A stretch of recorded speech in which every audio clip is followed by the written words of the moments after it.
Support for Steppin Out comes in part from the Kristovich family in honor of Mary Lou and Bill Kristovich. This program is sponsored in part by the Eugenie and Joseph Jones Family Foundation, a local foundation proud to support the arts and culture in the greater New Orleans area.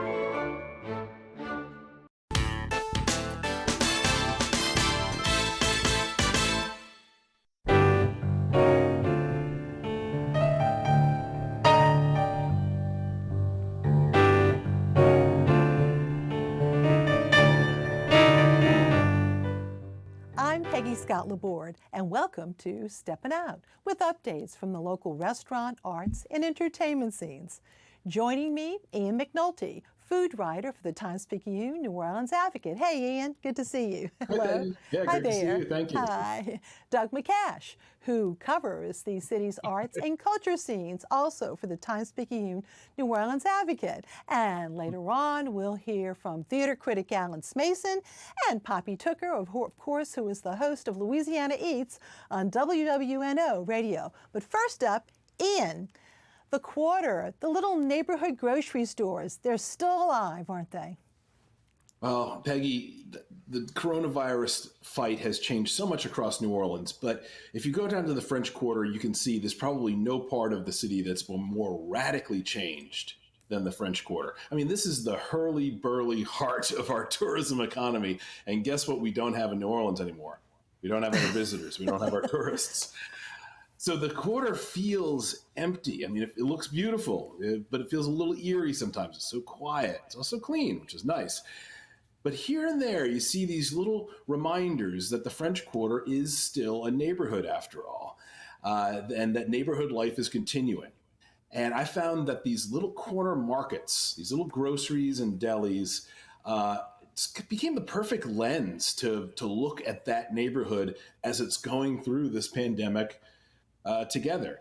Really, you strip away all the tourists, you empty all the hotels, you take away all the lodgings, and all you have left are the people who actually live in the French Quarter. And what we see is that's a very small number of people who love their neighborhood, who feel connected to each other as quarterites, and who have banded together, through the times. And right now they're connecting with each other in the places that they can, which are the markets. Think about it. Every bar in the French Quarter is closed. Some of the restaurants are open, but they're only open for takeout. Really, these corner groceries are considered essential services by the state. That's why they're allowed to be open. And for the neighbors that I talked to down there, they've never been more essential. They're going into Verdi Mart for po' boys and a can of beer. They're going to Matassa's grocery for the red beans and rice on Monday, the barbecue ribs on Thursday.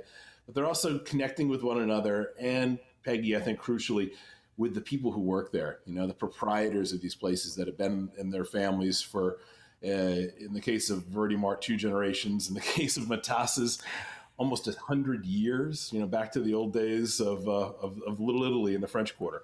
So look around the French Quarter next time you have an opportunity to go down there. It might not seem like much is happening, but the neighborhood that's always given the French Quarter its vitality and its authenticity past all of the tourism stuff, that is still there, and they're supporting each other. And it's actually really heartwarming to see it.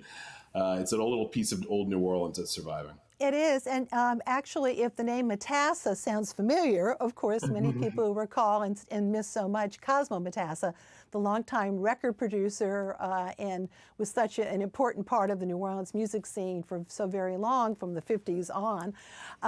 But of course, that's his family, Matassa's. So, thank you very much. His sons, Louis and John Matassa. You can see them right there, often wearing their J&M recording shirts. It's still history. That's very good. Yeah, and of course, over to Doug.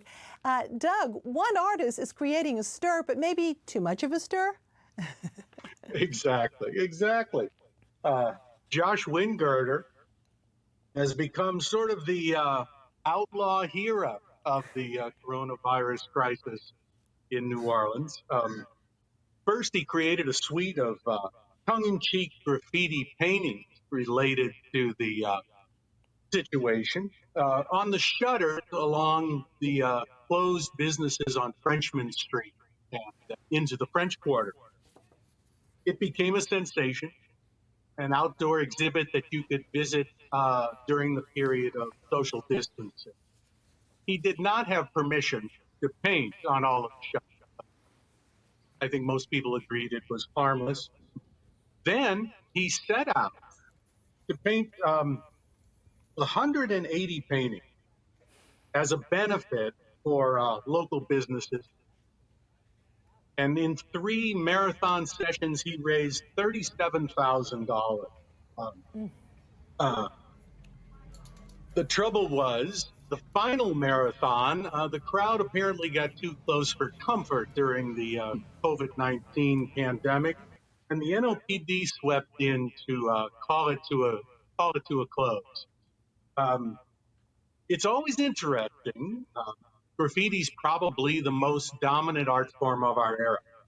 But it always calls on us to decide whether it is done to be socially beneficial or whether it's antisocial. And once again, here we have a graffiti artist who finds himself in that gray area where it's a matter of opinion. Mm-hmm. Yeah. And of course, as we talked a few weeks ago about some of the choices he's made, like the wonderful Louis Armstrong, with the blue gloves. But it's not just, he's raising money for others here. And so, sometimes people think of graffiti as being a bad thing, but his version of graffiti, which is really beyond graffiti, is very much of a good thing, isn't it? In this case, absolutely. It's hard to see the downside. Absolutely. Thank you so much. And back over to Ian. Ian, in some of the outlying parishes now, it's okay to eat on the premises, but outdoors on these restaurants, isn't it? Peggy, it used to be covering the restaurant beat. We had to keep up with, changing chefs and different seasonal menus. Well, now the rules governing the way that the restaurants can operate and the way that people can patronize them have been changing quite a bit during this time. It's been a week since the state said that it would be okay for restaurants to set out tables outside of their restaurants. This is not table service, but they'll set out tables. This applies all across the state, however, not in New Orleans. New Orleans is under its own set of restrictions issued by City Hall, and they have not loosened any of those restrictions yet. Now, a lot of this could change in the coming days or perhaps weeks as the next round of reopening announcements come along. However, right now, the way things stand is, if you go up to a restaurant in Orleans Parish, in St. Tammany, in Plaquemines, wherever you go, outside of Orleans, you may find a table or two outside. You may find an entire catering tent set up in the parking lot with tables spaced out around them. And like I said earlier, this is not table service. You're not being waited on. They're not going to refill your tea. But the idea is to give a little more accommodation to the restaurants and the patrons so people can come in, simply put down their, get your takeout order as usual, but simply dig into it at the table. And the people that I've talked to are of two minds, Peggy.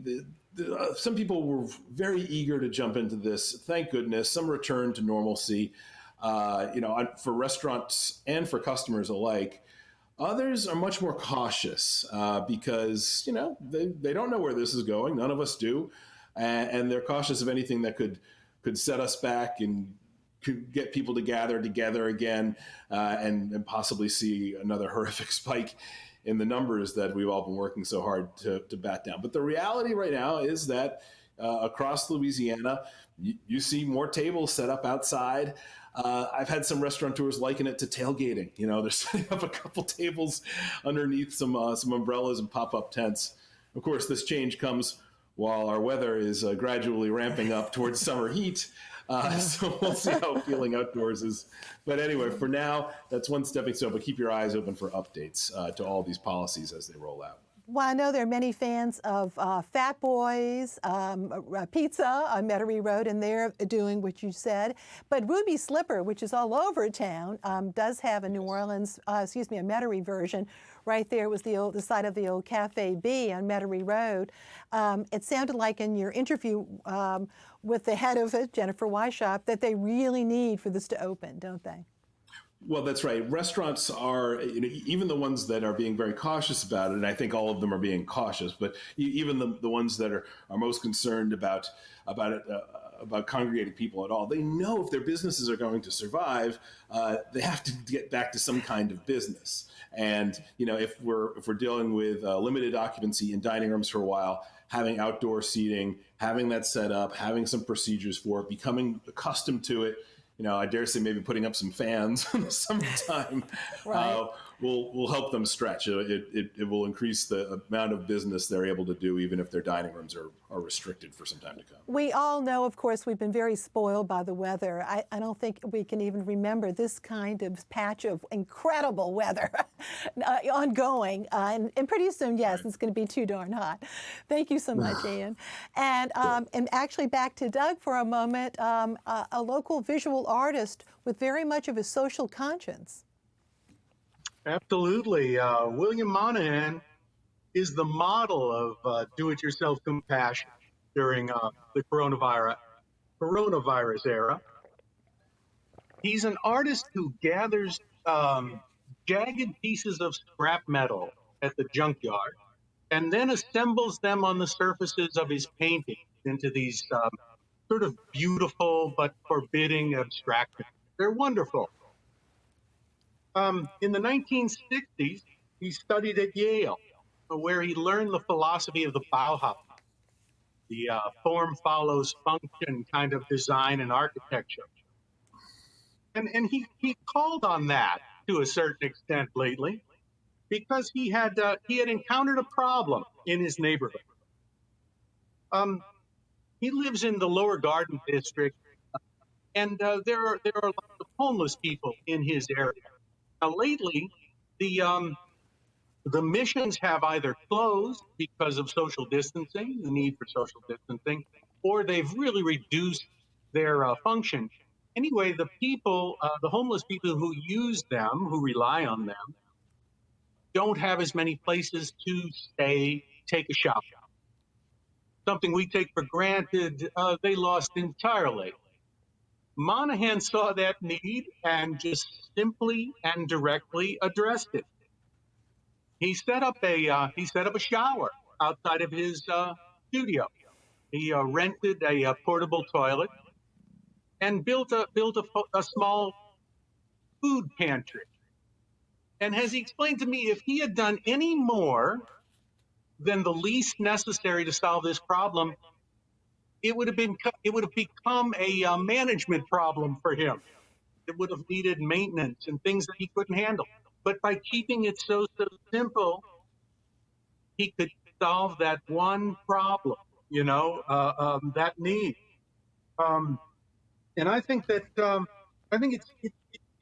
it's that directness, spirit of seeing a problem and grabbing onto it and solving it. That's wonderful. Even a pantry. I know we have some images of a little food pantry. He offers some canned food and invites others if they want to help replenish it. That's amazing too. Exactly. And once again, so simple. If you care to pick up a couple of extra cans of vegetables or canned meat, whatever, at the grocery store, and drop them off. He encouraged people to bring items that you can open with your hands with a key, pop tops and whatnot. It's incredible. Doug, his work, my understanding is the studio is quite large. His work seems very large, doesn't it? Can be. There were canvases taller than I am, and very impressive. Very impressive. And they have that jagged texture, to begin with. But then he has a way of spraying them from the side with a shadow color, so that he achieves this illusion of even more texture and depth. Wonderful stuff. Absolutely. And my understanding is that he is represented by, recently, Octavia Art, and he's even had a show at the CAC. So yes, was included in one of the Ogden shows. All right. Well, thank you so much, Doug. We'll be back to you in just a little bit. But now here is Alan Smason of TheaterCriticism.com and the Crescent City Jewish News. Well, the good news this week is that New Orleans has a planned demolition for the Hard Rock Hotel, and that it is planned to dismantle the upper floors first, then the lower floors. That is bound to make the Sanger Theater very happy. So let's talk about Orleans Parish. As of now, there is not even a hint that Mayor Cantrell or the City Council will be allowing any large crowd events. We are looking, however, at when theaters are able to reopen, a series of events, or if you will, stages and phases that will have to take place before theaters are allowed to open. And that's going to require at least 14 days of declining cases in between each one. As of right now, Orleans is in phase 0. They're not moving on. Phase 1 is set to begin perhaps on May the 15th. We will see. Phase 2 would not start until at least 14 days of declining cases, and then, and only then, would phase 3 be opening for theaters. Now, we have to just go on a little bit about that not only would phase 3 require declining cases, but once theaters are allowed to open up, the maximum number that you'd be allowed to have inside the theater would be 250. That does not mean just patrons. That, I believe, also includes the cast and the crew. All seating and the patrons would have to be socially distanced, and theaters would have to be able to socially track anybody who possibly becomes infected or shows up some kind of a problem. Temperatures of the cast members would have to be taken on a regular basis, and possibly audience members, too, would have to have their temperatures taken when they enter the theater.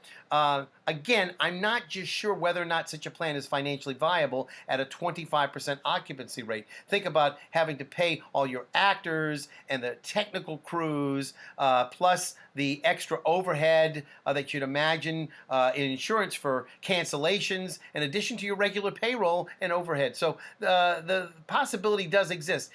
In the Hamptons, the Barrington Stages announced that they would comply with something similar to this. What they did was they announced that they're going to take their 500-seat main stage and they're going to rip out all but 163 seats. And then they're going to have a one-man show in the summertime, towards the end of July. And then in August, 2 cabaret shows. And then finally, at the end of August, they're going to have an outdoor arena where they'll do a concert version of South Pacific. Why? Because they're trying to build interest for the South Pacific full production that was supposed to be this year, that's being transferred to 2021. That might work. It is possible that outdoor venues, may be able to fill in the bill, but, and only but, if people are responsible, that they must continue to be socially distanced, maintain that 6-foot radius between people, and be kind to one another and not abuse that situation. I'm not sure if that can be accomplished. One point that I should make, however, City Park apparently is thinking ahead, and they may have an outdoor stage which is available to theater companies. We're keeping that in mind too. Now, this is not to be confused with the Sidney and Walda Best Of Sculpture Garden. That area is maintained by the New Orleans Museum of Art. So, in the meantime, there's a lot of things to see on TV while we're still hunkering down, as it were, and sheltering in place. Let's review what we can see. First off, PBS.org, a couple of really good plays. We mentioned Red a few weeks ago, but right now they've got 2 plays, and the first one is Much Ado About Nothing. This is from the Public Theater from 2019, and this production was done at Shakespeare in the Park in New York. So again, a very fine Public Theater presentation there. And then coming up also through May the 27th, also on PBS.org, is the Kevin Kline, Kate Burton rendition of Present Laughter. Present Laughter is going to be on as well, so you should keep that in mind. And then coming up will be a presentation from London of Ken Watanabe, Kelly O'Hara, and Ruthie Ann Miles in The King and I. And you have to see this wonderful production. This was originally on Broadway, and then it transferred to London.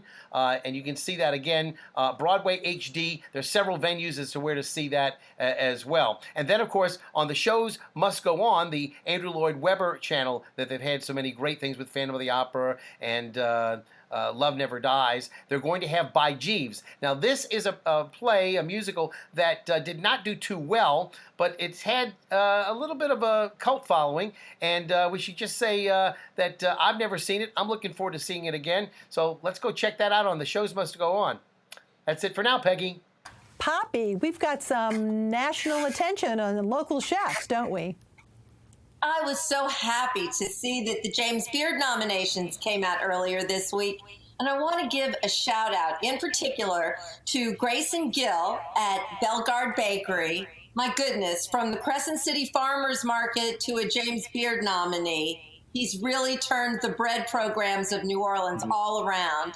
And also, I was so happy to see Michael Galata finally get the nod for the first time. He's been on the semifinalist list, and finally this year, he's in with all competition from New Orleans. There's one chef from Puerto Rico nominated for Best Chef of the South, but it's an all New Orleans lineup. Very interesting. The awards will be in September this year. Oh, that's great. What else you got for us this week? All happiness. The biggest, we're going to start with dessert because I talked to Arthur Brocato, and Brocato's is opening up Fridays, Saturdays, and Sundays moving forward from noon until 7 p.m. They've actually constructed a walk-up window. And so the walk-up window is going to stay there most likely even when they move to table service because that will be so limited.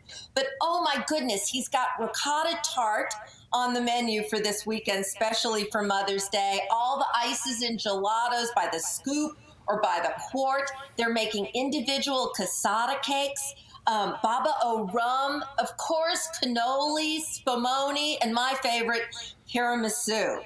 So, yum, get mom a treat from Brocato's. Arthur Brocato said, yes, and you can also order from them online. Arthur said he didn't know what his dad would think if he knew that online ordering was possible. I said, Lord, he would think that you and Jolie were George and Jane Jetson. So he agreed. There's so many ices. Yeah, my husband Errol loves, of course, lemon ice, and I like chocolate ice. But there's so much in between. What can I tell you? Everything at Brocato's, yum. I could eat the whole place. But here's the best news ever. You want to take mom someplace on Sunday? Take her on a little drive to Middendorf's in Manchac. They opened up today, and they'll be open both this weekend and next weekend. It's walk-up service only, but they've got that beautiful outdoor dining on the deck and the patio. So there's lots of places for the kids to play, all that delicious thin-fried catfish. And then they said after May 15th, they'll be reevaluating when they'll be opening in an expanded way. So yay to Middendorf's at Manchac for being open. Very good news. Thank you so much, Poppy. And now time for our picks of the week. Ian. We talked earlier about outdoor dining. Well, one of the first opportunities I had for that was I took myself out for some pho, for some Vietnamese noodle soup from Nine Roses, one of my favorite places over there in Gretna. It's been around forever, and they've got a couple tables outside. Why is this a big deal for Vietnamese food? Well, that hot soup is something I kind of wanted right away, right out of the kitchen. So again, it's all packaged for takeout, but just take it out to one of the tables, pour the broth over your toppings and your noodles, start slurping. Sounds good. Doug, your turn. My pick, go to Facebook and search for Big Frida's Gospel Brunch. Big Frida, the great bounce star, isn't able to perform these days live and has turned her attention to her love of cooking.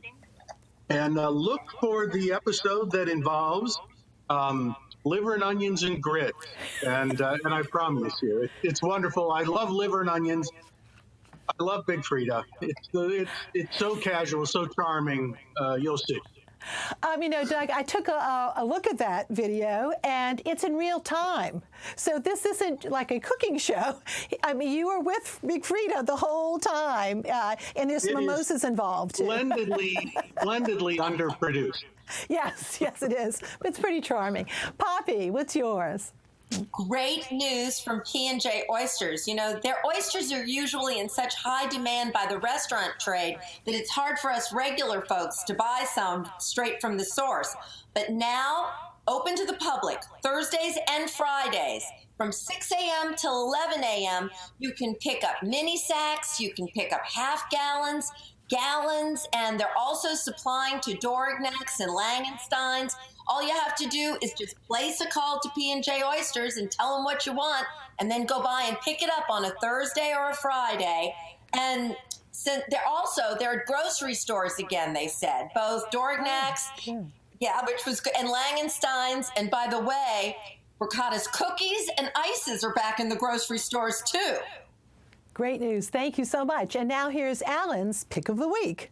Peggy, for my pick this week, I want everybody to look over my shoulder right there. That is an Al Hirschfeld lithograph of La Boheme, done with Renata Scotto and Luciano Pavarotti. It's one of the great performances and the very first live from the Met Opera performance that was carried on PBS. So we're going to be able to see that again in all its glory from March the 15th, 1977. That's my pick for this week, as well as, don't forget, Cherry's Jubilee on NOLA Theater Folk Facebook group, live streamed this Monday night at 8 p.m.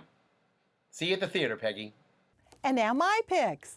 New Orleans artist Catherine Clemitis, known for her jewelry and animal portraits, is producing cloth masks to be used when in public spaces.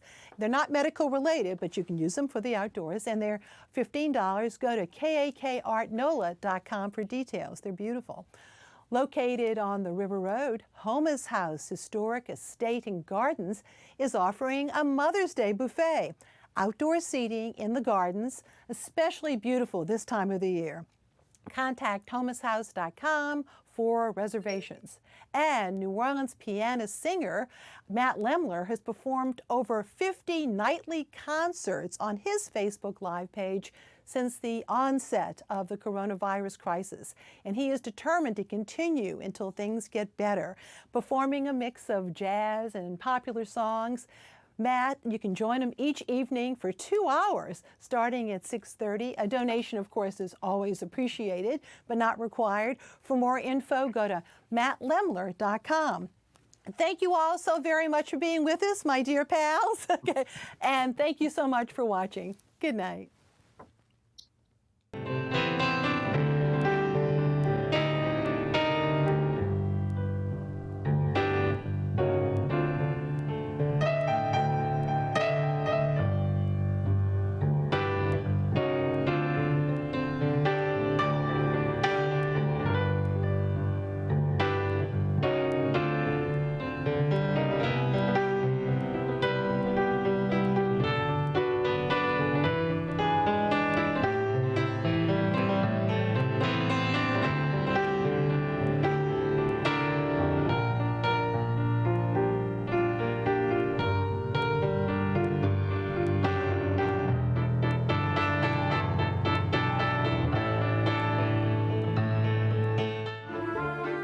This program is sponsored in part by the Eugenie and Joseph Jones Family Foundation, a local foundation proud to support the arts and culture in the greater New Orleans area. Support for Steppin Out comes in part from the Christovich family in honor of Mary Lou and Bill Christovich.